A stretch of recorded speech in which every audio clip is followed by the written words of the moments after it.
सीता, सावित्री, गार्गी, मैत्री, अरुंधती, लोपामुद्रा, मुक्ताबाई, जनाबाई, सखूबाई, जिजाऊ, अहिल्यादेवी, आमच्या सोनाली दीदी पर्यंत ही स्त्री शक्ती आहे. आणि यत्र नारीस्तु पूज्यन्ते रमन्ते तत्र देवताः. ज्या देशात स्त्रियांचा सन्मान केला जातो तो जगताच्या पाठीवर एकच देश मोठा असतो, त्याचं नाव भारत. संप्राप्ते भारते जन्म पद्मपुराण सांगते. आणि त्यावर संताचं ट्रान्सलेशन असे, भरतखंडे नरदेह प्राप्ती. आणि हे तो परमभाग्याची संपत्ती. आणि ही संपत्ती या धरेण, मेदिनीनं, या पृथ्वीनं, या जमिनीनं दिली. आपण आता म्हणतो की आंबडच्या या गल्लीतला प्लॉट माझ्या नावचा आहे, सिटी सर्वेचं कार्ड माझ्या नावचं आहे, चतुसीमेत पीटीआरला उतार्याला भोगवाटदार माझं नाव आहे. पण खरा पीटीआर सिटी सर्वेच्या नावाचा मालक आहे, देव आहे, कृष्ण आहे, म्हणून त्याचं नाव श्रीपती आहे. श्री म्हणजे भूमी, जमिनीचा पती, खरा मालक तो आहे. आपले वडील, आजोबा, पंजोबा 21 पिढ्याच्या मागे आपल्याला काही सांगता येत नाही, 17 पिढ्याच्या मागे काही सांगता येत नाही. लक्षात धरा. अंतिम टप्प्यात श्राद्ध कर्मात नवनाथ महाराज, बाप आजा पंजा, माता पिता ही मातृत्रयी पितृत्वही झाल्यावर जर माग यादी विचारली तर राक्षस भुवनला, पैठणला, त्रिंबकला जावं लागतं वा भाटाकडं आपल्या परंपरेच्या नोंदी पाहाव्या लागतात.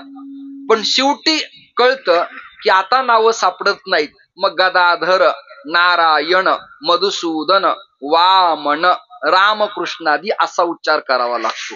आणि आपली आई मेल्यानंतर आजी माहिती नसेल तर मग मातृत्रयीत आई समजा गोदा, तिची गंगा यमुना स्वरूपेण असा संकल्प करावा लागतो. म्हणजे अंतिम टप्प्यात दिव्य आणि परमात्माच आपला माता पिता आहे. त्वमेव माताच पिता त्वमेव. या पृथ्वीचा पती कोण आहे? परमात्मा आहे. तो खरा राष्ट्रपती आहे. आणि त्याच्या अखत्यारीत, त्याच्या अंडरमध्ये, ऑल वर्ल्ड मध्ये जेवढे राष्ट्रपती आहेत ते श्रीपतीचे नौकर आहेत. विठ्ठल विठ्ठल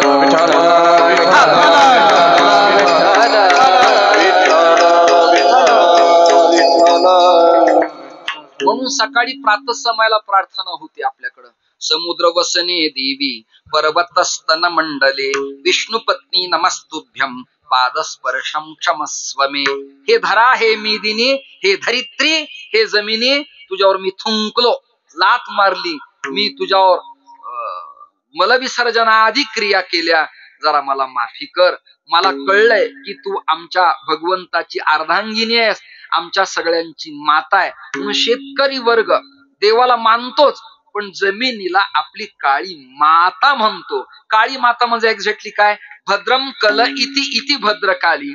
पण बीड जिल्ह्यात मोठं दुर्दैव उदयाला आलं. जालना प्रभागात, आष्टी प्रभागात, पाथर्डी तिसगाव प्रभागात, सोलापूर प्रभागात फार दुर्दैव उदयाला आलं. यावेळेला अतिशय वृष्टी झाली, त्यामुळं गोदाकाठच्या कित्येक लोकांच्या शेत्या नादुरुस्त झाल्या. पिकं गेलेच, परंतु काळी मातीच पूर्ण खांदून गेल्यामुळं खडक दगड तिथे आता शिल्लक आहे. मीडिया तंत्राच्या माध्यमातून कीर्तन कथा आपण कराव्यात, पण शासन मायबापाला माझी विज्ञापन आहे की महाराष्ट्रात, भारतात तुम्हा सगळ्याला सुखी राहायचं असलं तर शेतकरी आणि वारकरी भारताचा श्वास आहे. आणि हा श्वास सांभाळता आला पाहिजे. हे ज्यांना ज्यांना करता आलं ते कायम सत्तेत टिकले, आणि ज्यांना शेतकरी वारकरी कळला नाही ते निवांत थांबले. विठ्ठल विठ्ठल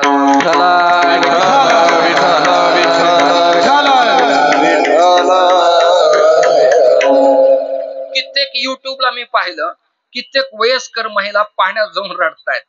कित्येकाने असं धान्य उपटलंय, ओरडतायत डोकं बडून घेऊन, ही माझी माय वाहून गेली.